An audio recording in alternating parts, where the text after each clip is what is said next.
أعوذ بالله من الشيطان الرجيم بسم الله الرحمن الرحيم إن الله وملائكته يصلون على النبي يا أيها الذين آمنوا صلوا عليه وسلموا تسليما صلى الله على محمد صلى الله عليه صلى الله على محمد صلى الله عليه মোহাব্বতের সাথে প্রাণ খুলে হুজুরের নামে সালাম পড়ুন। সাল্লাল্লাহু আলা মুহাম্মাদ সাল্লাল্লাহু আলাইহি সাল্লাল্লাহু আলা মুহাম্মাদ সাল্লাল্লাহু আলাইহি বালাগাল উলা বিকামালিহি كشف الدجى بجماله حسنت جميع خصاله صلوا عليه محمد مصطفى تمه حبیب پاک داور ہو شفیع سیا مشکل کشائے روز محشر ہو بلغ العلا بکمالہ کشف الدجى بجمالہ حسنت جمیع خصالہ صلوا علیہ سراج الملت تم ہی فخر دو علم دل بر مولا شریف الانبیاء نصاب کل ادیان دیگر ہو بلغ العلا بکمالہ کشف الدجى بجمالہ حسنت جمیع خصالہ صلوا علیہ আরবের বুকে মক্কার পরে আমিনার যেথায় ঘর খোদার করুণা কৌসার হয়ে ঝরছে বারংবার বালাগাল উলা বিকামালিহি কশফত দুজা বিজামালিহি حسنت جميع خصاله صلوا عليه اللهم آمين ربنا ظلمنا أنفسنا وإن لم تغفر لنا وترحمنا لنكونن من الخاسرين ربنا آمين 5 দিন ব্যাপী তাফসীরুল কোরআন চট্টগ্রামের আজকের এই দ্বিতীয় দিনে লক্ষ লক্ষ জনতা নিয়ে তোমার দরবারে হাত তুলেছি, মেহেরবানি করে আমাদের দুরুদ ও সালাম টুকুন সোনার মদিনায় নবী পাকের রওজা মোবারকে পৌঁছে দাও। तमाम পৃথিবীর মাটির নিচে যত মুমিন মুমিনাত শুয়ে আছেন তাদের আরো আর পরে সওয়াব পৌঁছায় দাও রব্বুল আলামিন। এই মাহফিলের আয়োজন যারা করেছেন আর হাজারো বাধা বিপত্তি সন্ত্রাসকে উপেক্ষা করে তোমার বান্দাদের যে ঢল নেমেছে মাহফিলে, আয় আল্লাহ কিয়ামতের দিন কোরআনের এই মহব্বতকে আমাদের জন্য নাজাতের ওসিলা বানিয়ে দিও আল্লাহ রব্বুল আলামিন। এই কোরআনের পবিত্র মাহফিলকে কিয়ামত পর্যন্ত তুমি বাংলার জমিনে কবুল করে নিও আল্লাহ।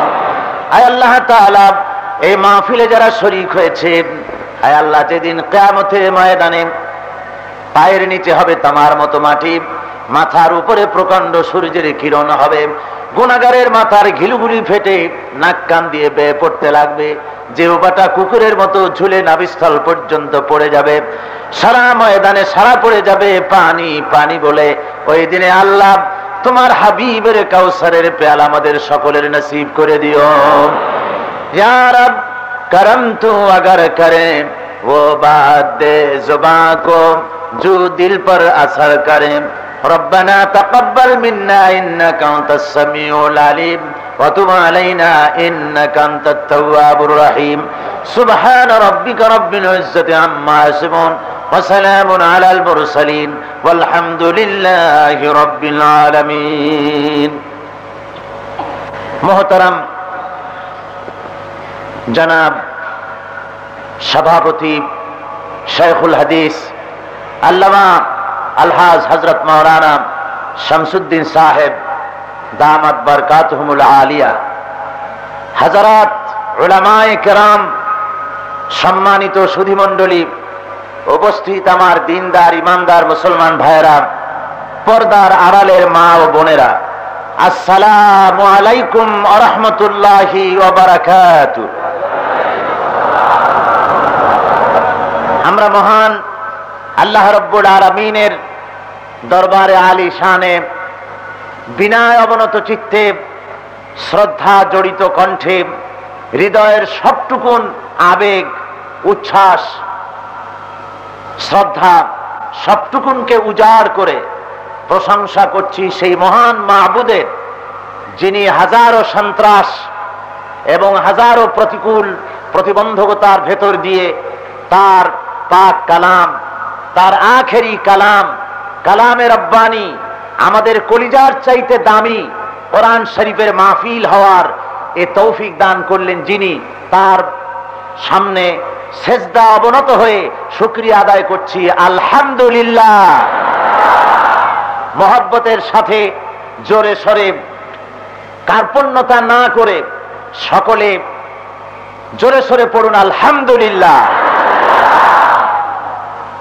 আমার বন্ধুগণ, ইসলামী সমাজ কল্যাণ পরিষদ চট্টগ্রাম কর্তৃক আয়োজিত কোরআনুল কারীমের যুগ পূর্তি 12 বছর পূর্তি উপলক্ষে আজকের এই তাফসীরুল কোরআন মাহফিলের দ্বিতীয় দিন। গতকাল আল্লাহ রাব্বুল আলামিন অত্যন্ত সুন্দরভাবে এ মাহফিলকে পরিচালিত করেছেন। আজও সেই মাহবুদের কাছে আমরা সারেন্ডার্ড হয়ে যাচ্ছি। আমরা মাহবুদের কাছে আমরা নিজেদেরকে নিবেদন করছি, সুপর্দ করে দিচ্ছি। হে মাহবুদ, তুমি মেহেরবানি করে তোমার এই কোরআনের মাহফিলকে কবুল ফরমাও। যারা কোরআনের বিরোধিতা করছেন তারা, আমার বিশ্বাস, তারা বিষয়টি বুঝতে পারেন নাই, না বুঝে উচ্ছৃঙ্খলতার পথ তারা বেছে নিয়েছেন। তাদের জন্য আমরা প্রাণ ভরা দোয়া করছি। আয় আল্লাহ, কোরআনের বিরুদ্ধে আজকে যারা মিছিল করছে, কোরআনের বিরুদ্ধে যারা ধর্মঘট আহ্বান করছে, আল্লাহ পাক তুমি দয়া করে মেহেরবানি করে সব লোকগুলিকে কোরআনের খাদেম বানায় দাও। এই সবগুলি লোককে তোমার ইসলামী আন্দোলনের কর্মী বানায় দাও। যারা আজকে অস্ত্র ধারণ করেছে, মাহফিলে লোক আসার ফিরানোর ব্যাপারে, যাতায়াতের ব্যাপারে বাধার সৃষ্টি করতেছে, আয় আল্লাহ তাদের সকলকে অস্ত্র ফেলে দিয়ে কোরআনের অস্ত্র ধারণ করার এবং তোমার দ্বীনকে প্রতিষ্ঠা করার বলিষ্ঠ ভূমিকা তাদের কবুল করার তৌফিক দান করে দেওয়া। যারা এসেছেন তাদের জন্য দোয়া, এবং যারা আসেন নাই তাদের জন্য আল্লাহর কাছে কোরআনের বাহক ধারক হবার জন্য আল্লাহর কাছে কামনা করে আলোচনা শুরু করা যাচ্ছে। আপনারা এসেছেন কোরআনে কারীমের তাফসীর শুনবার জন্য, আর এই কোরআনে কারীমের তাফসীর আমি আপনাদের সামনে করেছি বিগত 11টি বছর, ঠিক কিনা বলেন? এবং সেই সাথে বাংলাদেশের প্রখ্যাত মুফাসসিরিনে কেরাম এই তাফসীরুল কোরআন মাহফিলে তাশরীফ এনেছেন, আপনারা তাদের বক্তব্য শুনেছেন। গতকাল এবং আজও আপনারা আমার অত্যন্ত প্রাণের ভাই, বাংলাদেশের প্রখ্যাত ইসলামী চিন্তাবিদ, আন্তর্জাতিক ক্ষেত্রেও আলোড়ন সৃষ্টিকারী জনাব আল্লামা হযরত মাওলানা আলহাজ আবুল কালাম আজাদ সাহেব মাদ্রিজুল আলী তিনি অত্যন্ত যুক্তি এবং তথ্যপূর্ণ আলোচনা আপনাদের সামনে গত বছরও রেখেছেন, আজও পেশ করেছেন। তিনি আবুল কালাম, ওয়াকি তিনি আবুল কালাম। তাকে আল্লাহ রাব্বুল আলামিনের কথা বলার যোগ্যতা দান করেছেন। এই যোগ্যতা আল্লাহ পাক আরো যেন বাড়িয়ে দেন, জোরে কোন আমিন। এবং এই বলিষ্ঠ কণ্ঠস্বর দিয়ে গোটা জাতিকে হেদায়েতের পথ দেখাবার তৌফিক আল্লাহ রাব্বুল আলামিন এই জাতীয় কাজ যারা করছেন, কোরআনে কারীমের খেদমত যারা করছেন, আল্লাহ তাদের সকলকে যেন দান করে দেন। এরপরে আরেকটু শুকরিয়া আদায় না করে পারি না, তারা হলেন ইসলামী সমাজ কল্যাণ পরিষদ। আপনারা বুঝতেই পাচ্ছেন কত বড় বিরাট তাণ্ডব লীলা তাদের মাথার উপর দিয়ে গিয়েছে। কি বলেন, বুঝতে পারছেন না? এই মাত্র কদিন আগে যে ঘূর্ণিঝড়, যে গোরকি বা হেরিকেন না কি বলে, হ্যাসাক্লাইট আমার মনে নাই ওটা কি ছিল, এটা ছিল কি হেরিকেন বা টর্নেডো। এই যে বিরাট টর্নেডো বা হেরিকেন যেটা প্রবাহিত হলো খুলনার দক্ষিণাঞ্চলে, লন্ডভন্ড করে দিয়ে গেল পুরা এলাকা। এই ধরনের একটা টর্নেডো, এ ধরনের একটি হেরিকেন বাতিলের পক্ষ থেকে একটা ঝড় উঠেছিল। সমাজ কল্যাণ পরিষদ যাতে এই লক্ষ লক্ষ জনতাকে কোরআন শোনাতে না পারে, সেজন্য এই বিরাট ঝড় উঠেছিল তারা। কিন্তু আল্লাহর মেহেরবানি, কোরআন ইসলামী সমাজ কল্যাণ পরিষদেরও নয়, কোরআন আমারও নয়, কোরআন মুহাম্মদ সাল্লাল্লাহু আলাইহি ওয়াসাল্লামেরও নয়। কোরআন হলো কার? জোরে বলেন কার? ওই আল্লাহ পাক কোরআনে কারীমের সাথ করেছেন, ইউরিদুনা লিয়ুতফিউ নূরাল্লাহি বিআফওয়াহিহিম ওয়াল্লাহু মুতিম্মু নূরিহি ওয়ালাউ কারিহাল কাফিরুন। আল্লাহ রাব্বুল আলামিন বলেন, ওরা চায়, ইসলাম বিরোধীরা, কুফরি শক্তি যারা, তারা চায় আমার দিনকে, আমার দিনের আলোকে মিটায় দেবে, আমার কোরআনের আওয়াজ বন্ধ করে দেবে, আমার আলোকে নির্বাপিত করে দেবে। আল্লাহ বলেন, আমি আমার দিনকে, আমার কোরআনকে, আমার ইসলামকে আমি পূর্ণতা দান করব, তাতে কাফির বেঈমানদের মনের ভিতরে যত জ্বালা যন্ত্রণা হোক না কেন। জোরে বলেন সুবহানাল্লাহ। হাজারো চেষ্টা করা হয়েছে, হাজারো বাধা বিপত্তি সৃষ্টি করা হয়েছে। ইসলামী সমাজ কল্যাণ পরিষদ একটি অরাজনৈতিক প্রতিষ্ঠান, তারা জান বাজি রেখেছেন, মাল তাদের কাছে নাই। তারা বলেছেন প্রতি বছর তারা বকরুজ হন, আপনারাই আল্লাহ রহমতে তাদেরকে কর্জ মুক্ত করেন, ঠিক কিনা গণ? সুতরাং সেই ইসলামী সমাজ কল্যাণ পরিষদ, তাদের লোকেরা 501 সদস্য বিশিষ্ট এই কমিটি জীবনকে বাজি রেখেছে। জীবনকে বাজি রেখে কাফনের কাপড় মাথায় বেঁধে কোরআনের আওয়াজ বুলন্দ করার চেষ্টা করেছে। সুতরাং তাদের জন্য দোয়া না করলে নয়, তাদের জন্য আজকে আমি দোয়া করব। এই লক্ষ লক্ষ মুসলমান নিয়ে, আয় আল্লাহ, তোমার কোরআনকে, তোমার কোরআনের আওয়াজ বুলন্দ করার জন্য যারা কাফনের কাপড় মাথায় বেঁধে জীবনকে বাজি রেখে এই তাফসীরুল কোরআন মাহফিল অনুষ্ঠানের ব্যাপারে প্রচেষ্টা চালালেন, কামিয়াবের প্রচেষ্টা চালালেন, হে মাহবুদ, কিয়ামতের দিন তাদের জন্য জাহান্নামের আগুন হারাম করে দিও আল্লাহ। যে হাসরের ময়দানে যেদিন কোনো ছায়া থাকবে না তোমার আরশের ছায়া ব্যতি রেখে, আয় আল্লাহ রাব্বুল আলামিন, তখন ইসলামী সমাজ কল্যাণ পরিষদের এই লোকগুলিকে এবং যারা কোরআন শুনতে আসে আমাদের সকলকে তুমি দয়া করে তোমার কোরআনের ইজ্জতে আরশের নিচে আমাদেরকে ছায়া দান করো, জোরে বলেন আমিন। বন্ধুগণ, কোরআন হচ্ছে এমনই এক গ্রন্থ, এমনই এক মহান কিতাব যার ভিতরে কোনো ভুল নাই, জোরে বলেন সুবহানাল্লাহ বিহামদিহি। দুনিয়ায় যত কিতাব এসেছে, সমস্ত কিতাবে, সমস্ত মানে দুনিয়ায় মানুষেরা যত বই রচনা করে, যত সাহিত্য লেখে, সে সাহিত্যের প্রথমেই ভূমিকায় বলেন যে এই কিতাব লিখতে গিয়ে, এই বই লিখতে গিয়ে আমার যদি কোনো ভুল হয়ে যায়, তাহলে এই ভুল কারো কাছে ধরা পড়লে আমাকে জানালে পরে আমি পরবর্তী সংস্করণে তা পরিশুদ্ধ করার জন্য যত্নবান হইব। এরকম লেখে না? না, এরকম লেখে যে আমি একখান বই লিখছি এমন যাতে এরকমের নির্ভুল বই দুনিয়া আর কেউ লিখতে পারে নাই। এরকম কোন দুঃসাহস করেছে কোন লেখক? কেউ করেনি। কিন্তু কোরআনে কারীম এমন এক কিতাব যার শুরুই হয়েছে এই কথাটা দিয়ে।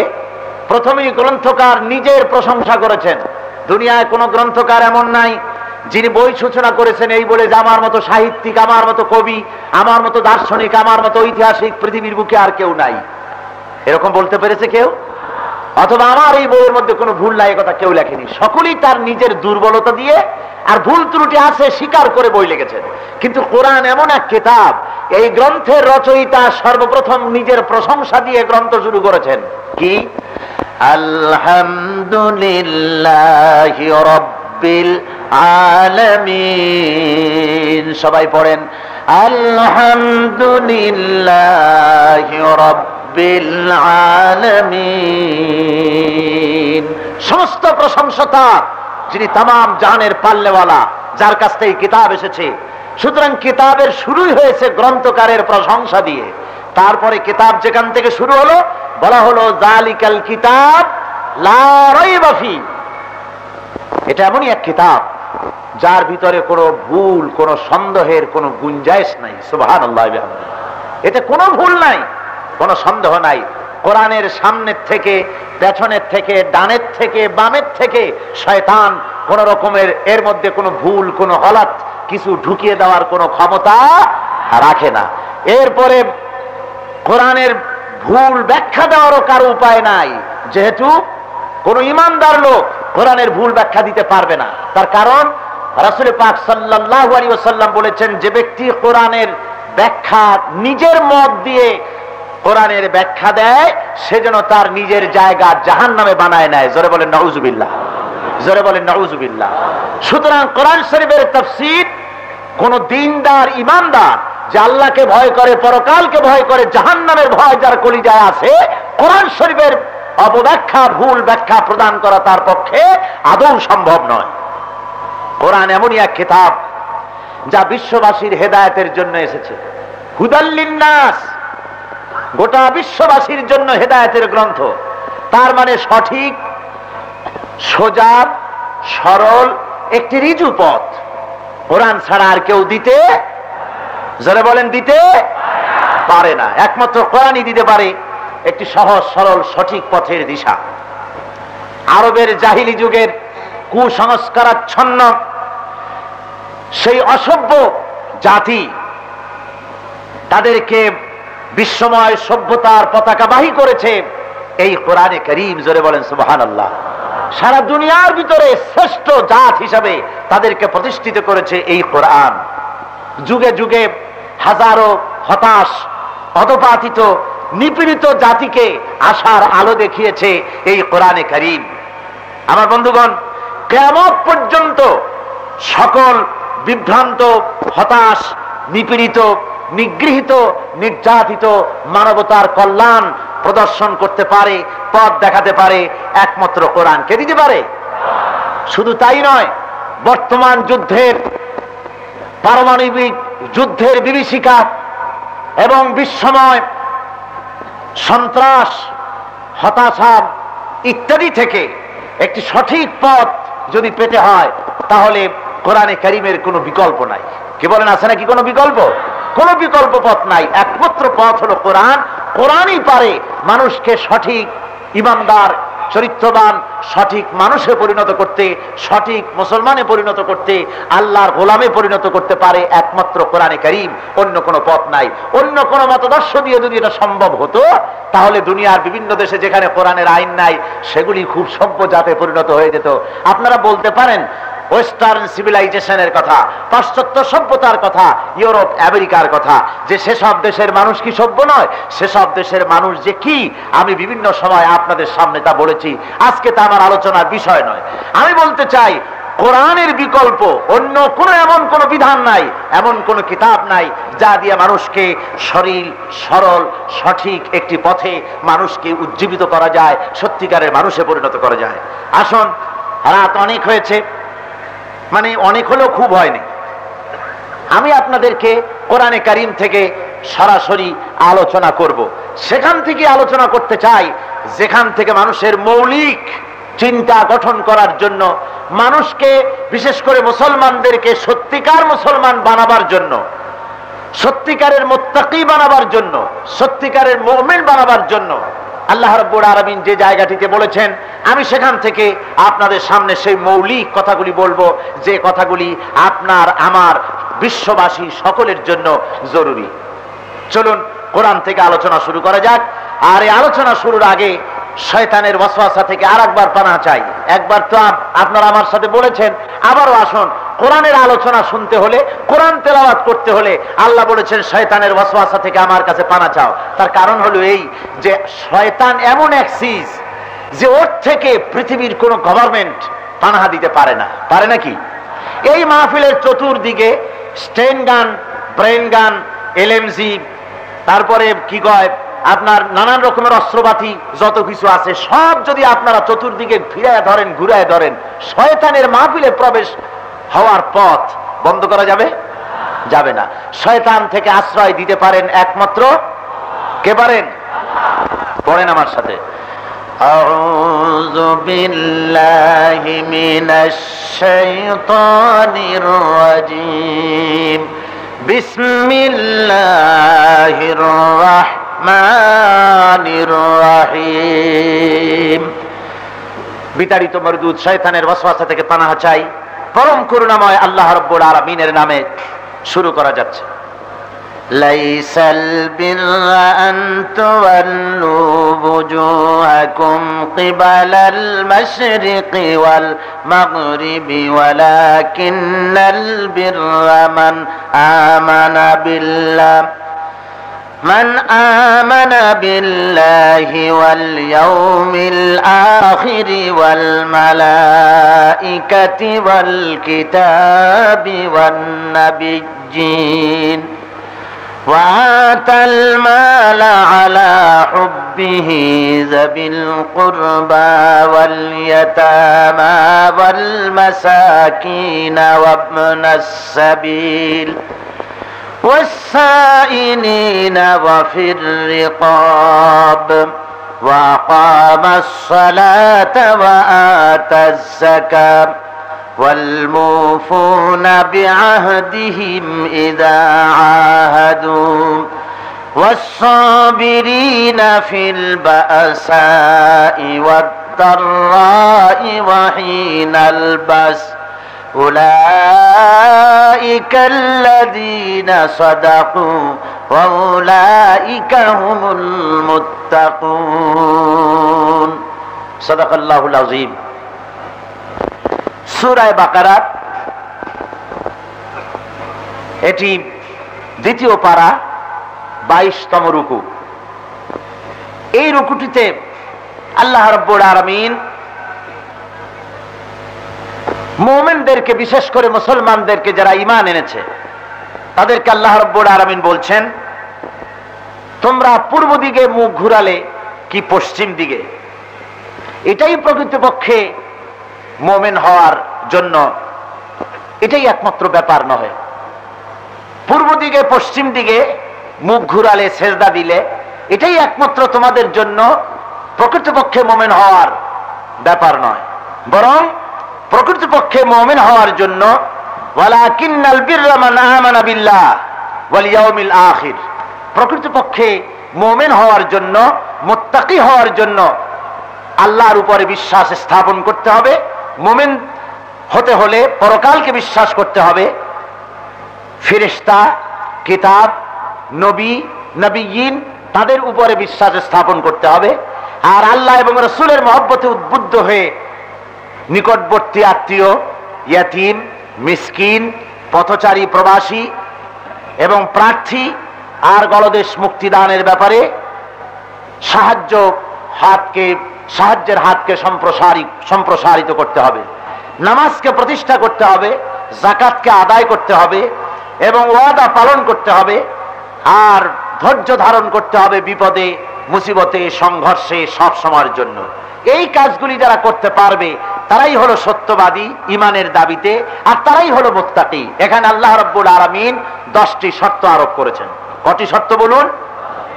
মোট 10টি শর্ত এখানে আল্লাহ রাব্বুল আলামিন আরোপ করেছেন। এই 10টি শর্ত আমাদের ভেতরে যদি থাকে তাহলে আমরা প্রকৃতপক্ষের মুমিন হতে পারবো। আর এই 10টি সত্য যদি আমাদের মধ্যে না পাওয়া যায়, তাহলে মুখে মুখে আমরা নিজেদেরকে মুমিন বলে দাবি করব, মুত্তাকি বলে দাবি করব, আসলে আমরা মুমিন মুত্তাকি আল্লাহর দৃষ্টিতে হতে পারবো না।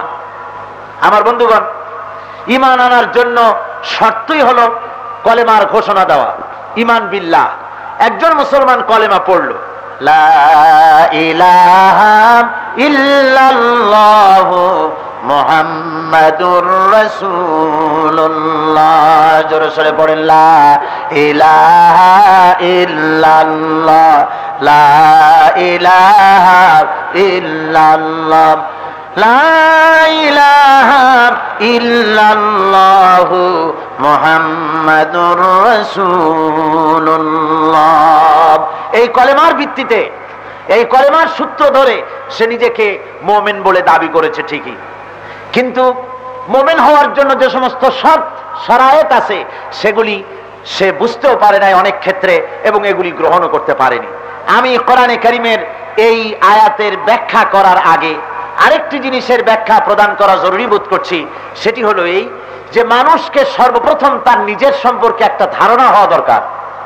সেই ধারণাটা হলো এই, আবহমান কাল থেকে এই পৃথিবীতে মানুষেরা নিজের সম্পর্কে দুই ধরনের ধারণা করেছে। একদিকে কেউ নিজেকে ধারণা করেছে অনেক বড়, আবার নিজেকে ধারণা করেছে অনেক নিচু। যেমন কেউ কেউ বলেছে, মান আসাদ্দু মিন্না কুওয়া আনা রাব্বুকুমুল আলা, আমার চাইতে বড় শক্তিধর আর কে আছে। আবার কেউ কেউ বলেছে যে আমি হলাম তোমাদের একমাত্র প্রভু, আমার চাইতে বড় প্রভু তোমাদের জন্য আর কেউ নাই। একদিকে সুপিরিয়রিটি কমপ্লেক্স, আর একদিকে ইনফেরিয়রিটি কমপ্লেক্স। একদিকে নিজেকে অনেক বড় বলে সে মনে করেছে এই মানুষ, আর একদিকে এই মানুষ নিজেকে হীনমন্যতার এমন পর্যায়ে নামিয়ে দিয়েছে যে সে নিজের মতো আরেকজন মানুষের ভিতরে কোনো ক্ষমতা আছে মনে করে তার সামনে তাকে পূজা করেছে। সে গাছের সামনে মাথা নত করেছে, সে পাথরের সামনে মাথা নত করেছে, আগুনের সামনে মাথা নত করেছে। এই সব জিনিসের শক্তি আছে বলে সে মনে করেছে। এমনি করে মানুষ দ্বিধা দ্বন্দ্বে পতিত হয়ে গিয়েছে, এবং মানুষকে তারা খোদার পুত্র বলেছে। এই মানুষেরাই হযরতে ঈসা আলাইহিস সালাম সম্পর্কে নাসারারা বলেছে, ঈসা আলাইহিস সালামকে তারা বলেছে ওয়াকালাতিন নাসারাল মাসীহ ইবনুল্লাহ। খ্রিস্টানেরা বলেছে মসিহ হলো আল্লাহর পুত্র। আপনারা বলেন নাউজুবিল্লাহ। ইহুদিরা তারা বলল আমরা বাদ যাব কেন? ওরা বলল ওয়াকালাতিল ইয়াহুদু উযাইরুন ইবনুল্লাহ।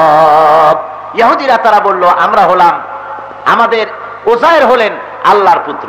দুই দলে যখন ঝগড়া লেগে গেল, এই ঝগড়ায় দোনো দল একত্রিত হয়ে বলল যে আমরা শুধু ঈসা আলাইহিস সালাম আর শুধু উযাইরকে যদি আল্লাহর পুত্র বলি তাহলে আমাদের মধ্যে এই ঝগড়া অব্যাহত থাকবে। সুতরাং আমরা একটা কথায় ঐক্যবদ্ধ হই, সেটা হলো এই, ঈসা আলাইহিস সালাম এবং উযাইর আলাইহিস সালাম তারা আল্লাহর পুত্র ঠিকই, সেই সাথে নাহনু আবনাউল্লাহ, আমরা ইহুদিরা নাসারারা কেউ বাদ পড়ি নাই, আমরাও আল্লাহর পুত্র, আল্লাহর আমরা প্রিয় পাত্র। জোরে কোন নাউজুবিল্লাহি মিন যালিক।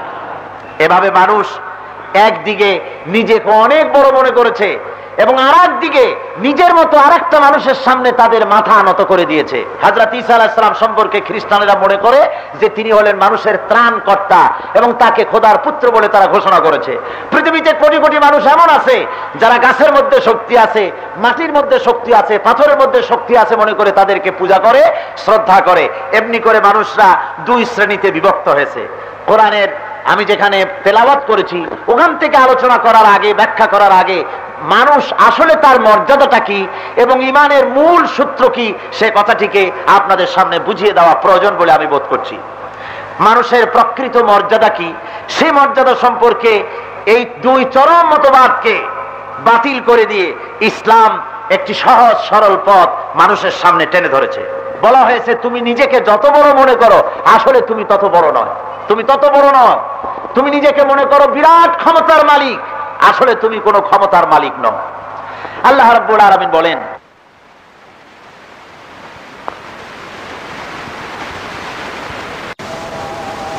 তারাইব আল্লাহ রাব্বুল আলামিন বলেন, মানুষ কি তার নিজের দিকে চিন্তা করে না, নিজের সৃষ্টির দিকে সে কি লক্ষ্য করে না? তোমার উৎপত্তি, তোমার সৃষ্টি সম্পর্কে তুমি কি চিন্তা করো না? তুমি তো একটি তোমার পিতার পৃষ্ঠদেশ থেকে আর মাতার বক্ষ পিঞ্জর থেকে নির্গত, সবেগে নির্গত এক ফোঁটা নাপাক পানি ব্যতিরেকে আর তুমি কিছু নও। তোমার জন্মের মূল উৎস হলো এক ফোঁটা নাপাক পানি। যার জন্মের মূল উৎস এক ফোঁটা নাপাক পানি, তার অহমিকতা, তার অহংকার কি করে আসে? সে কি করে নিজেকে অনেক বড় বলে মনে করে? কোরআনে কারীম বলছে, তোমার সৃষ্টির গোড়ার কথা তুমি দেখো। ইন্না খালাকনাকুম মিন তুরাবিন সুম্মা মিন নুতফাতিন সুম্মা মিন আলাকাতিন সুম্মা মিন মুদগা। আল্লাহ রাব্বুল আলামিন বলেন, মাটির নির্যাস দিয়ে, মাটির উপাদান দিয়ে তোমার উৎপত্তি হয়েছে। একটি নারী আর একটি পুরুষের মিলনের ফলে মাতৃ জঠরে আল্লাহ রাব্বুল আলামিন তোমাকে সেখানে পাঠিয়েছেন। ওখানে সেই পানি ফোঁটাকে রক্ত, জমাট রক্তে পরিণত করা হয়েছে। জমাট রক্ত আবার গোশত পিণ্ডে পরিণত হয়েছে। ওই গোশতগুলিকে সুন্দর করে একটা বডি, একটা হাড়ের খাসা বানায়া তার উপরে সজ্জিত করে মানুষের আকার তোমাকে দেওয়া হয়েছে। তুমি কি করে নিজেকে অত বড় মনে করো? আল্লাহ রাব্বুল আলামিন ইচ্ছে করলে মায়ের পেট থেকে তোমাকে রক্তের আকারে বের করে দিতে পারতেন, মাংস পিণ্ডের আকারে বের করে দিতে পারতেন, নিষ্প্রাণ অবস্থায় দুনিয়ায় বের করে দিতে পারতেন। জোরে বলেন ঠিক কিনা? জোরে বলেন ঠিক কিনা? আমার ভাইরা, আল্লাহ রাব্বুল আলামিন ঘোষণা করছেন যে এইভাবে করে আমি আস্তে আস্তে ক্রমবিকাশ মায়ের পেটে হয়েছে, ক্রমবর্ধন হয়েছে, আর এভাবে করে আমি তোমাকে দুনিয়ার ভিতরে, দুনিয়ায় তোমাকে এনেছি। তুমি যে নিজেকে অনেক বড় মনে করছো, আসলে তুমি বড় নও। আল্লাহ রাব্বুল আলামিন কোরআনে কারীমের ভিতরে অন্যত্র বলেছেন, ইয়া আইয়ুহাল ইনসানু মা গাররাকা বিরাব্বিকাল কারীম। হে পৃথিবীর মানুষেরা, কোন জিনিস তোমাকে ধোঁকায় ফেলে দিল তোমার মহান প্রভুর ইবাদত থেকে? কে তোমাকে ফিরাই দিল? আল্লাযী খালাকাকা ফাসাওয়াকা ফাআদালাক ফি আইয়ি সূরাতিন মা শাআ রাক্কাবাক। যিনি তোমাকে সৃষ্টি করলেন এবং সংযোজন করলেন, সুন্দর করে সাজিয়ে গুছিয়ে তোমাকে তৈরি করে দিলেন, সেই মহান রব্বুল আলামিন তোমাকে এই পৃথিবীতে সাজিয়ে গুছিয়ে এনেছেন। এখানে তোমার কৃতিত্ব কিছুই নাই। পৃথিবীর কোন বিজ্ঞানী, কোন দার্শনিকের কোন কৃতিত্ব এখানে নাই। আল্লাহ রাব্বুল আলামিন মায়ের পেটের ভিতরে যেভাবে তোমাকে তৈরি করেছেন, যেভাবে দুনিয়ায় এনেছেন, এ সবটুকুন কৃতিত্ব কার? যারা বলেন এ সবটুকু কার? সে আল্লাহ রাব্বুল আলামিন বলছেন, দুনিয়ার ভিতরে কোনো কৃতিত্ব তোমার নাই, সবকিছুর পেছনে আমি আল্লাহ রাব্বুল আলামিন সবকিছুকে তৈরি করেছি। মানুষ দাবি করতে পারে আমি তো দুনিয়ার ভিতরে না হয় আল্লাহ সৃষ্টি করলেন, কিন্তু জমিনে ফসল তো আমি ফলাই, জমিনের ফসল তো আমি বুনি, আমি ফলাই, এখানে কৃতিত্ব আমার। আল্লাহ রাব্বুল আলামিন জবাবে বলেন, আফারাআইতুম মা তাহরুসুন আআনতুম তাজরাউনাহু আম নাহনুজ যারিউন। এই জমিনের ক্ষেত খামার, এই ফসল উৎপাদন কে করে? বীজকে অঙ্কুরিত কে করে দেয়? তুমি করো না, আল্লাহ করেন। জোরে বলেন কে করেন? আল্লাহ রাব্বুল আলামিন বলেন, জমিনে ফসল হওয়ার পরে মানুষেরা এই ফসল দেখে, আপনারাও দেখেছেন, জমিনে যখন ফসল খুব ভালো হয়, ফলন খুব ভালো হয়ে যায়, মানুষেরা তখন মোষে তেল মেখে, গোপে তেল মেখে আনন্দ করে যে এবার খুব ভালো করে খাবো, ভালো করে অনেক কাজ করব, গান বাজনা করব, এমনি করে কত আনন্দ করে জমিনে বেশি ভালো ফলন দেখে, বেশি জমিনের ফসল দেখে। রব্বুল আলামিন বলেন, লাউ নাশাউ লাজআলনাহু হুতামান ফাযানতুম তাফাক্কাহুন। হে মানুষ, তুমি যে ফসল দেখে অহমিকতা করছো, মনে করছো তুমি ভালো আছো, আমি যদি ইচ্ছে করি গোটা ফসল কুটায় পরিণত করে দিতে পারি, তুমি তখন কি বলবে? তখন তুমি বলবে বাল নাহনু মাহরুমুন, আমি মাহরুম হয়ে গেলাম, বঞ্চিত হয়ে গেলাম। তুমি তখন নিজের কপালে কষাঘাত করতে থাকবে, আর কিছুই করতে পারবে না। এই যে দক্ষিণ অঞ্চলে এবার বন্যা হলো, যে বিরাট ঝড় হলো দক্ষিণ খুলনা বাংলাদেশের দক্ষিণাঞ্চলে, এর চাইতে ভালো ফলন বিগত 30 বছরের মধ্যে হয় নাই বলে সেখানকার লোকেরা বলেছে। সমস্ত মাঠ সেখানে সব কুটায় পরিণত হয়ে গিয়েছে, ফসল সব ধ্বংস হয়ে গিয়েছে, সব চিটায় পরিণত হয়ে গিয়েছে। আগামীতে মানুষ কি খাবে আল্লাহই ভালো করে জানেন। আমার বন্ধুগণ, আল্লাহ রাব্বুল আলামিন বলছেন তোমার কৃতিত্ব কোথায়? সবকিছুর পেছনে ক্ষমতাটা কার? জোরে বলেন কার? ওই আল্লাহ রাব্বুল আলামিন বলেন, দুনিয়ার ভিতরে তোমরা যে পানি পান করো, আকাশ থেকে যে পানি বর্ষিত হয়ে যায়, এই পানিটাও আমি তোমাদের জন্য দেই। এই পানিটাও তোমরা বানাও না। সমুদ্রের ভিতরে লবণাক্ত পানিগুলি আমি আকাশে উঠাই। আল্লাহ রাব্বুল আলামিন বলেন, আফারাআইতুমুল মাআল্লাযী তাশরাবুন, তোমরা দেখো না যে আকাশ থেকে যে পানি বর্ষিত হয়, যেটা তোমরা পান করো। আনতুম আনজালতুমুহু মিনাল মুজনি আম নাহনুল মুনজিলুন, আকাশ থেকে ওই পানি কে বর্ষায়? তুমি না আমি? জোরে চিল্লায় বলেন কে? আল্লাহ রাব্বুল আলামিন বলেন, পানি থেকে আকাশ আমি বর্ষায় দিলাম। সমুদ্রের নোনা পানি আকাশে উঠাবার পর ওই পানি কিন্তু যখন বর্ষিত হয়, নোনা থাকে না, মিষ্টি হয়। কি হয়? মহান আল্লাহ রাব্বুল আলামিন বলেন, লাউ নাশাউ জাআলনাহু উজাজান ফালাউলা তাশকুরুন। এরে বান্দা, ইচ্ছে করলে আমি ওই পানি লবণাক্ত আকারে নাজিল করতে পারতাম, বর্ষণ করতে পারতাম। আমি নোনা পানি দিলে পরে জমিনের ফসল নষ্ট হয়ে যেত, তোমরাও পানি পান করতে পারতে না। আমি আল্লাহ রাব্বুল আলামিন নোনা পানি উঠায়া মিষ্টি করে তোমাদের জন্য নাজিল করে দিলাম। জোরে বলেন সুবহানাল্লাহ। এজন্য কোনো পয়সা চাই নাই। কি বলেন, আল্লাহ পয়সা চাইছেন নাকি? বৃষ্টি হয়েছে বছরে এত কিউসেক পানি বৃষ্টি হয়েছে, এত ইঞ্চি বৃষ্টি আমি দিছি, সুতরাং এর এত ইউনিট হারে এত বিল হয়েছে। বাংলাদেশ গভর্নমেন্টের কাছে আল্লাহ এরকম কোন বিল পাঠাইছে নাকি? আল্লাহ কোন বিল চান নাই।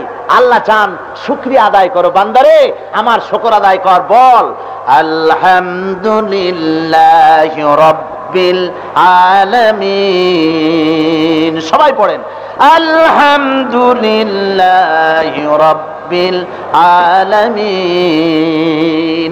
সুতরাং আকাশ থেকে পানি দিলাম, জমিন থেকে ফসল দিলাম, তুমি নিজের কোনো কৃতিত্বের দাবি করতে পারো না।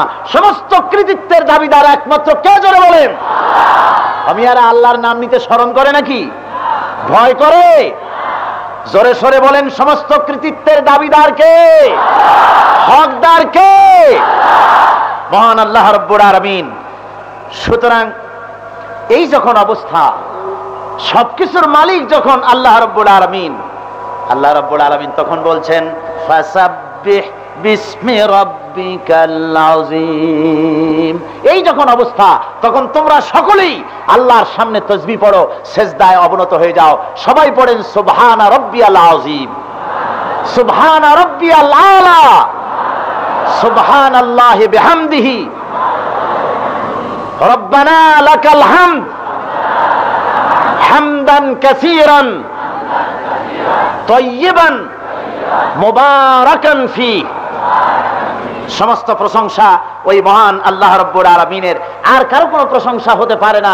তিনি হলেন সমস্ত কিছুর একমাত্র মালিক, সেই মহান আল্লাহ রাব্বুল আলামিন। অতএব সেই আল্লাহ রাব্বুল আলামিন পরিষ্কার করে ঘোষণা করছেন, মানুষ আসলে তুমি যত নিজেকে বড় মনে করো, তুমি আসলে তত বড় নও, এবং তুমি নিজেকে যত ছোট মনে করো, এত ছোট তুমি নও।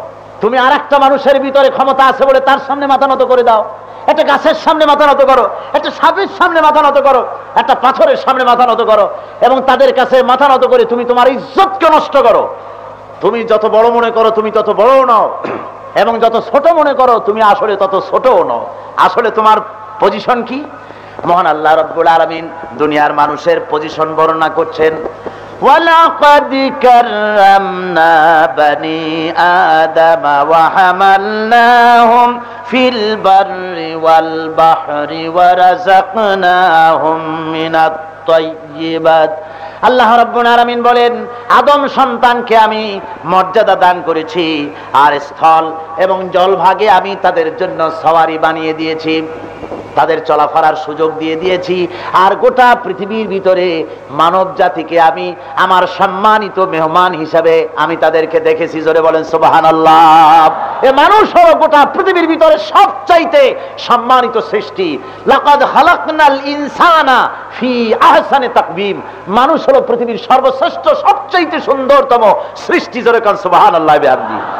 এরপরে বলা হচ্ছে সুম্মা রাদাদনাহু আসফালা সাফিলিন।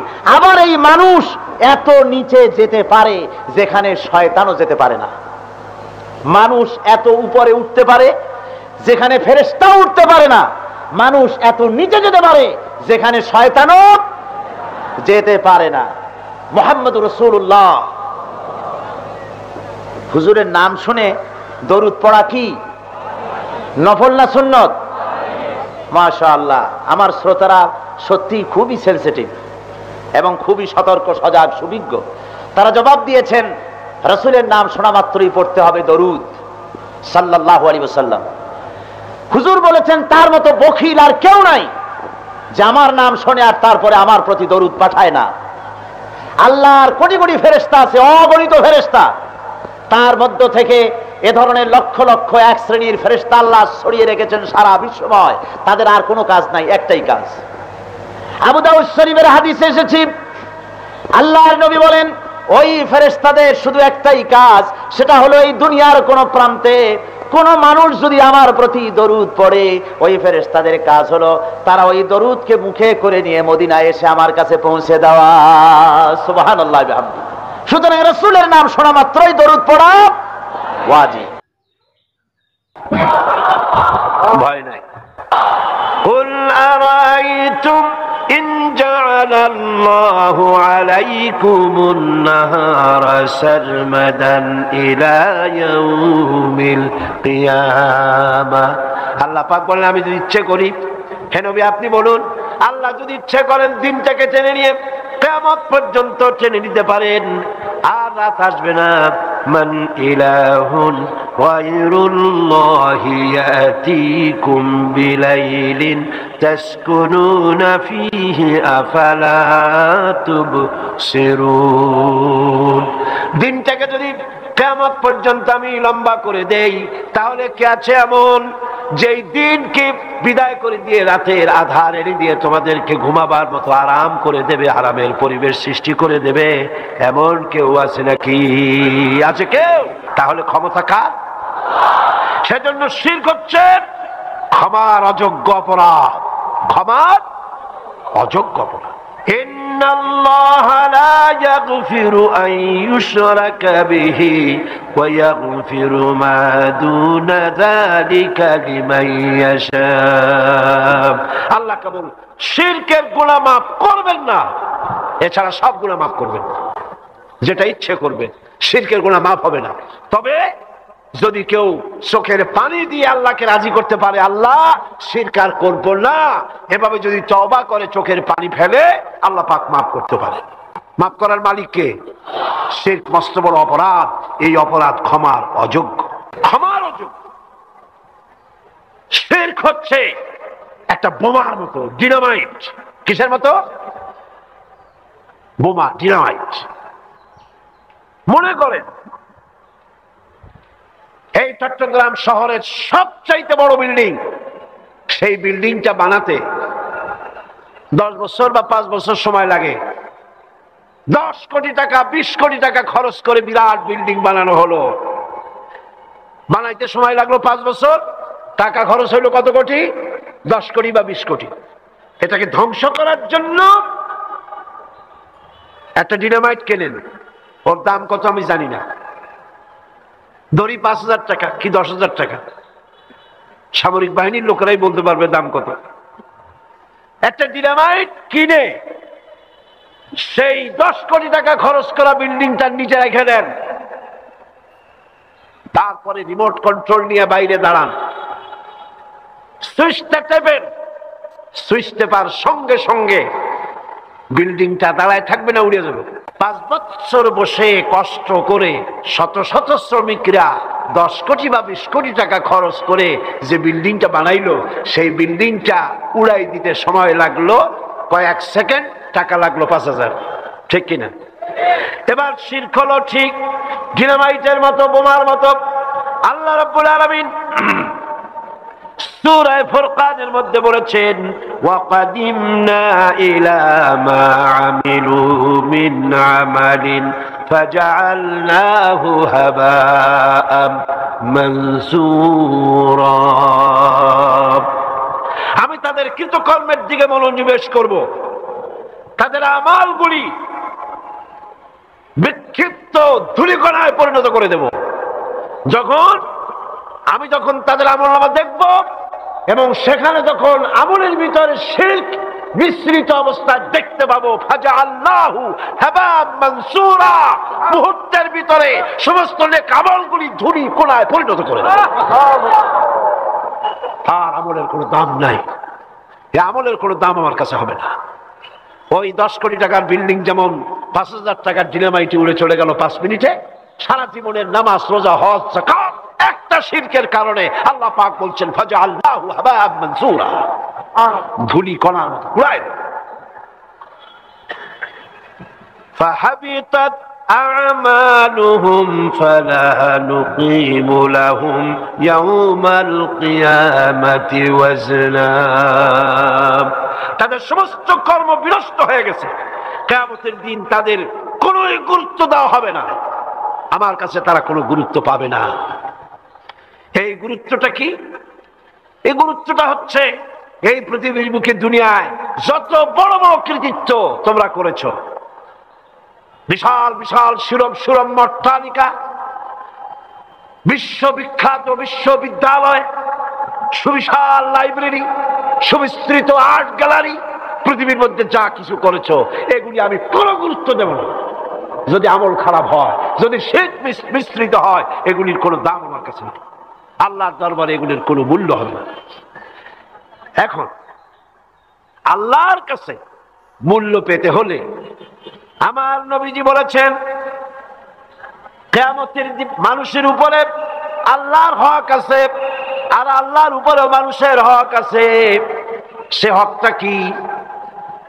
আল্লাহর উপরে মানুষের হক হলো মানুষ আল্লাহর ইবাদতের সাথে কাউকে শরীক স্থাপন করবে না। ভালো করে শোনেন, আল্লাহর উপরে মানুষের হক হলো মানুষ ইবাদত করতে গিয়ে আল্লাহ রাব্বুল আলামিনের সঙ্গে কাউকে শরীক স্থাপন করবে না। এ হলো আল্লাহর উপরে মানুষের হক। আর বান্দার উপরে আল্লাহর হক হতেছে যে ব্যক্তি আল্লাহর ইবাদতের মধ্যে কাউকে শরীক স্থাপন করবে না, আল্লাহ রাব্বুল আলামিন ওই বান্দার জন্য জাহান্নামের আগুনকে আল্লাহ পাক হারাম করে দিবে। হারাম, জাহান্নাম হারাম। শিরক মস্ত বড় অপরাধ। এই শিরক থেকে জনগণকে বাঁচতে হবে, রক্ষা পেতে হবে, তা না হলে এই জাতির জন্য কোনো কল্যাণ হবে না। সবকিছু মালিক হচ্ছেন আল্লাহ পাক, সে আল্লাহ পাককে বিশ্বাস করতে হবে। ওদের তো কোনো ক্ষমতা নাই যাদের কাছে। আল্লাহ পাক মাসির দৃষ্টান্ত দিচ্ছেন শিরকের ব্যাপারে। আল্লাহর দেওয়া একটা দৃষ্টান্ত শোনেন। আল্লাহর দেওয়া দৃষ্টান্ত কি? ইয়া আইয়ুহান নাসু দুরিবা মাসালুন ফাসতাবিউ লাহু। হে মানব সকল, আল্লাহ একটি দৃষ্টান্ত দিচ্ছেন, মনোযোগ সহকারে শোনো। ইন্নাল্লাযীনা তাদউনা মিন দুনিল্লাহি লা ইয়াখলুকু যুবাবান ওয়ালা বিজতামাউ লাহু। হে লোকেরা, আল্লাহ তো এই দৃষ্টান্তটা শোনো। তোমরা আল্লাহকে বাদ দিয়া যাদেরকে ডাকছো, তারা সবাই মিলে একত্রিত হয়েও মাছির মতো একটি ক্ষুদ্র প্রাণীও বানাইতে পারবে না, অসম্ভব। শুধু তাই নয়, ওয়াইয়াসলুবুহুমুল যুবাবু শাইয়ান লা ইস্তানকিযুহু মিনহু যউফাত তালিবু ওয়াল মাতলুব। কি সুন্দর দৃষ্টান্ত, সুবহানাল্লাহ সুবহানাল্লাহ। মাসি যদি ওদের নিকট থেকে কোনো জিনিস কেড়ে নিয়ে যায়, ওদের ক্ষমতা নাই মাসির কাছ থেকে সেই জিনিসটাকে তারা ফিরায় রাখে।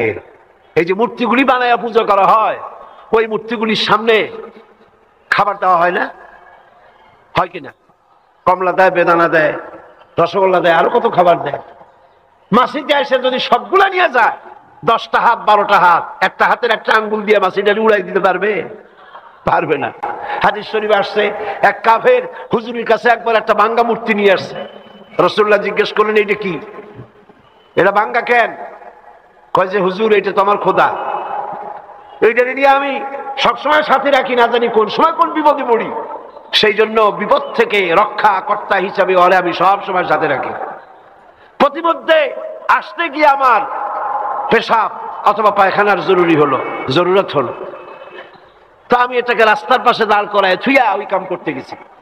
ফিরে এসে দেখি এটার মাথা থেকে শুরু করে পা পর্যন্ত ভিজা। মনে করলাম নিশ্চয়ই কোনো পবিত্র পানি হবে। শেষ পর্যন্ত এই যার আমি পূজা করি, অর্চনা করি, পবিত্র পানি মনে করে জিহ্বা দিয়ে চাটা আরম্ভ করছি। চাটতে গিয়ে কেমন টক টক ঝাঁজ, এসিড মতো দুর্গন্ধ। চিন্তা করলাম পবিত্র পানি এরকম ঝাঁজ লাগে কেন, জিনিসটা কি টক কেন? দূরে দেখি একটা কুকুর দাঁড়ানো, আর তার নিচের থেকে পানি টপকাচ্ছে। তখন বুঝলাম যে কি পানি। মেজাজটা খারাপ হয়ে গেল। বললাম, তুই খোদা না হুদা? কুত্তার পেশাব দিয়ে নিজের বাঁচাইতে পারো না, তো আমারই বাঁচাবি কেমনে? ঠ্যাংটা ধরে মারলাম, আসার ভাঙ্গে 2 টুকরা হয়ে গেছে। হুজুর হাসলেন। হুজুর বললেন, আমার কাছে কেন আসছো? লোকটি বলল, ইয়া মুহাম্মদ, বলেন না কেন সাল্লাল্লাহু আলাইহি ওয়াসাল্লাম, খবরদার কখনো ভুলবেন না আল্লাহ নবীজির প্রিয় নাম যখনই শুনতে পাবেন, তখনই প্রত্যেক মুমিনের জন্য ওয়াজিব হয়ে যায় দরুদ শরীফ পড়া। দরুদ না পড়লে পরে বখিলের খাতায় নাম লেখা হয়ে যাবে। নবীজি বলেছেন, আমার প্রতি একবার যদি কেউ দরুদ পড়ে, রব্বুল আলামিন তার উপরে 10টি রহমত অবতীর্ণ করে। কাফের ব্যক্তি বলছে, ইয়া মুহাম্মদ সাল্লাল্লাহু আলাইহি ওয়াসাল্লাম, আমি বুঝতে পেরেছি সারাটা জীবন ভুলের মধ্যে কাটায় দিয়েছি, সারা জীবন অন্যায়ের মধ্যে কাটাইছি, শিরকের মধ্যে কাটাইছি। এবার আমি আলোর সন্ধান পেতে চাই, আমি ঈমান আনার জন্য আপনার কাছে এসেছি, এক আল্লাহ বিশ্বাস করার জন্য এসেছি। নবীজি বললেন, পড়ো লা ইলাহা ইল্লাল্লাহু মুহাম্মাদুর রাসূলুল্লাহ। জোরে সে পড়েন, লা ইলাহা ইল্লাল্লাহ, লা ইলাহা ইল্লাল্লাহ, লা ইলাহা ইল্লাল্লাহ, লা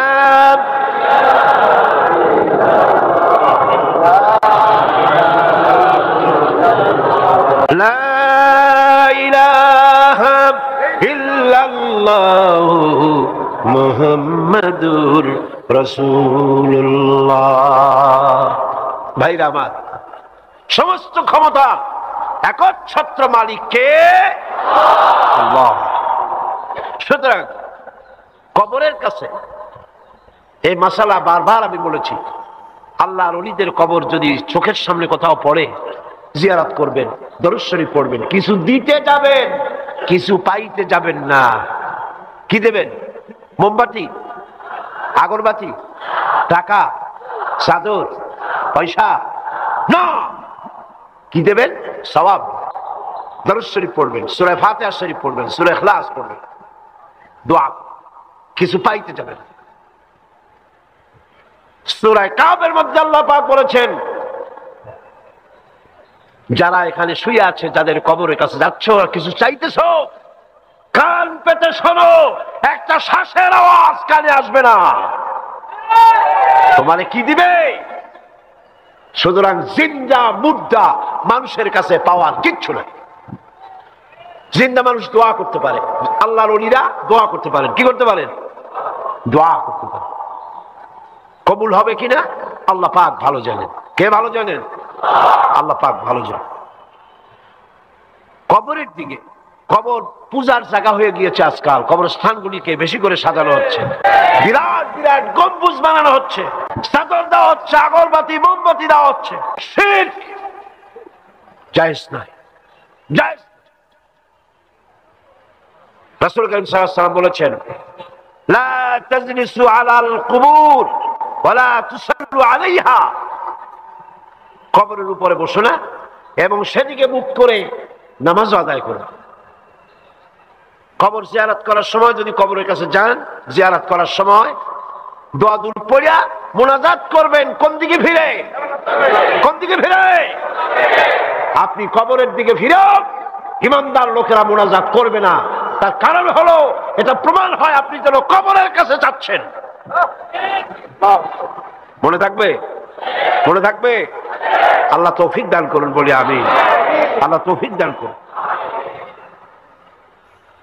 এই মাজারগুলি আমাদের দেশে বহুত মাজার হয়েছে, এগুলি পয়সা ইনকামের জন্য বিরাট বিরাট রাস্তা তৈরি হয়ে গিয়েছে। সম্পর্ক তো হওয়া উচিত ছিল মসজিদের সাথে। কিসের সাথে?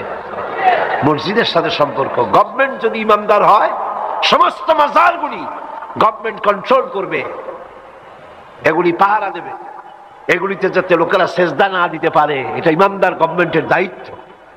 দেখেন না, রাসূল করিম সাল্লাল্লাহু আলাইহি ওয়াসাল্লাম, এই পৃথিবীতে সবচাইতে শ্রেষ্ঠ মাজার কার? রাসূল করিম সাল্লাল্লাহু আলাইহি ওয়াসাল্লামের। সেইখানে পাহারা আছে না নাই? পুলিশ আছে না নাই? মাথা নিচু করা যায়? শোয়া যায়? চুমা খাওয়া যায়? পুলিশ ধাক্কা দিয়ে ফেলায়। আল্লাহ তাদের প্রতি রহম করুন, জোরে কোন আমিন। আল্লাহ তাদের প্রতি রহম করুন। অনেকে মনে কষ্ট পান, এত দূর দিয়ে আসলাম, কবরের জালির উপরে একটু চুমা খাইতে পারলাম না। চুমা খাওয়ার দরকারটা কি? এটা চুমা খাওয়ার জায়গা না, এখানে আদবের জায়গা, এখানে দরুদ শরীফ পড়ার জায়গা, এখানে কান্দার জায়গা। কে শুয়ে আছে? দুনিয়া এবং আখিরাতের বাদশাহ সুবহানাল্লাহ। সেখানে দাঁড়িয়েছেন, আদবের সাথে দাঁড়ান, আদবের সাথে দাঁড়ান। আমি যতবার এই রাসূল করিম সাল্লাল্লাহু আলাইহি ওয়াসাল্লামের কবরের কাছে গিয়ে দাঁড়াইছি, যখনই কাছে যেতে থেকেছি, হাঁটুতে বল পাই নাই, হাঁটু কাঁপতে থাকে। কার কাছে যাচ্ছি? সুবহানাল্লাহ, কার কাছে যাচ্ছি? যার প্রতি আদব আল্লাহ এতটা লক্ষ্য রেখেছেন, আদবের প্রতি, রাসূলের প্রতি আদবের জন্য আল্লাহ এতটা কড়া সতর্ক নজর রেখেছেন। সাহাবীরা একটু গলার আওয়াজ বড় করে কথা বলেছেন, আল্লাহ বরদাস্ত। ये मकाम अदब है।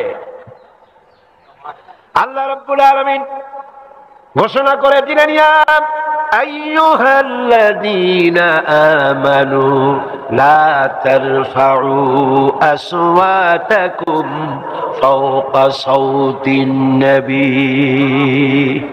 ও বিশ্বাসীরা, আমার নবীর গলার আওয়াজের চাইতে তোমাদের গলার আওয়াজ যেন বড় না হয়। সাবধান, সাবধান। আমার নবীর আওয়াজের চাইতে তোমাদের আওয়াজ যদি বড় হয়, আনতাহাবাতা আমালুকুম, জীবনে ভালো কাজ যা করছো সব বরবাদ করে দেব। আজও এই আয়াত সোনার অক্ষর দিয়ে কবর শরীফের সামনে লাগানো রয়েছে, সাইনবোর্ডে আছে না? সুতরাং শ্রেষ্ঠ কবর তো ওইটাই, শ্রেষ্ঠ মাজার তো ওইটাই। গভর্নমেন্টের দায়িত্ব, সৌদি গভর্নমেন্ট সে দায়িত্ব পালন করছে। আমাদের দেশেও ইমানদার সরকার যদি ক্ষমতায় আসে, কোন মাজারে চাদর, আগরবাতি, মোমবাতি দিতে দেওয়া হবে না। সমস্ত মাজারগুলিকে শিরক মুক্ত করা হবে। আল্লাহর ওলিদের মাজার যথাযোগ্য মর্যাদার সাথে রাখা হবে। আপনার সম্পর্ক হবে মসজিদের সাথে। কিসের সাথে?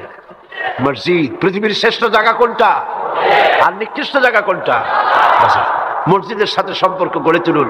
আল্লাহ পাকের সাথে তাআল্লুক মা আল্লাহ, আল্লাহর সাথে সম্পর্ক গভীর থেকে গভীরতর হতে থাকবে। আপনি যত দুনিয়াকে তরক করবেন, আল্লাহ পাকের রহমত তত আপনাকে এসে জুড়ে ধরবে। সুবহানাল্লাহ। সুতরাং একজন পবিত্র কোরআনের দৃষ্টিতে একজন তাওহীদবাদীর সুস্পষ্ট পরিচয় কি? এক কথায় বলে দাও, এক কথায় বলে দাও, যে কোরআনের দৃষ্টিতে একজন তাওহীদবাদীর পরিচয় কি। আল্লাহ রাব্বুল আলামিন পরিচয়টা তুলে ধরছেন, ওয়াল্লাযীনা লা ইয়াদউনা মা'আল্লাহি ইলাহান আখার। মুমিন ব্যক্তি তাওহীদবাদী, নির্ভেজাল, সলিড ইমানদার তো সেই ব্যক্তি যে ব্যক্তি আল্লাহর সাথে, আল্লাহর ইবাদতের সাথে কাউকে শরীক করে না, ডাকে কেবল আল্লাহকে। কারে ডাকে? কারে ডাকে? ইয়া বলে হরফে নিদা দিয়ে আল্লাহকেই ডাকে, ইয়া আব্দুল কাদের জিলানী এই বলে সে ডাকে না। কুতুব রব্বানী মাহবুব সুবহানী শেখ মুহিউদ্দিন আব্দুল কাদের জিলানী নওয়ারাল্লাহু মারকাদাহু ওয়াজআলাল জান্নাতা মাসওয়াহু। তিনি সাইয়্যিদ, তিনি আওলাদ রাসূল, তিনি বড় আলেম, তিনি জগৎ বিখ্যাত পীর, কিন্তু কোন উম্মতের জন্য জায়েজ নাই ইয়া আব্দুল কাদের জিলানী শাইয়াল লিল্লাহ বলা জায়েজ নাই, হারাম হারাম। মুসলমানদেরকে আল্লাহ দিলওয়ার হোসেন সাইদি রাহিমাহুল্লাহর ওয়াজ শুধু ভাষার জাদু নয়, বরং ছিল হৃদয় জয় করার এক অন্যতম মাধ্যম। কোরআনের গভীর ব্যাখ্যা ও প্রাঞ্জল উপস্থাপনা প্রতিটি শ্রোতার মনে ইসলামের সৌন্দর্য জাগিয়ে তুলত। তিনি শুধু একজন ওয়াইজ নন, বরং ছিলেন এক জীবন্ত দৃষ্টান্ত। তার ওয়াজ শুনে যারা হৃদয়ে পরিবর্তন এনেছে তারা জানেন একথা শুধু শোনার নয়, অবলম্বনের। তার প্রতিটি বাণী যেন ছিল জ্ঞানের দীপ্ত শিখা, যা অন্ধকারে আলোকিত করে তুলেছে। পরিশেষে তার শ্রদ্ধা ও দোয়া জানিয়ে বলছি, আল্লাহ তাআলা ওনাকে জান্নাতের উচ্চ মাকাম দান করুন, তার বাণী আমাদের জীবনে পথ প্রদর্শক হয়ে থাকুন। আমিন। আসসালামু আলাইকুম।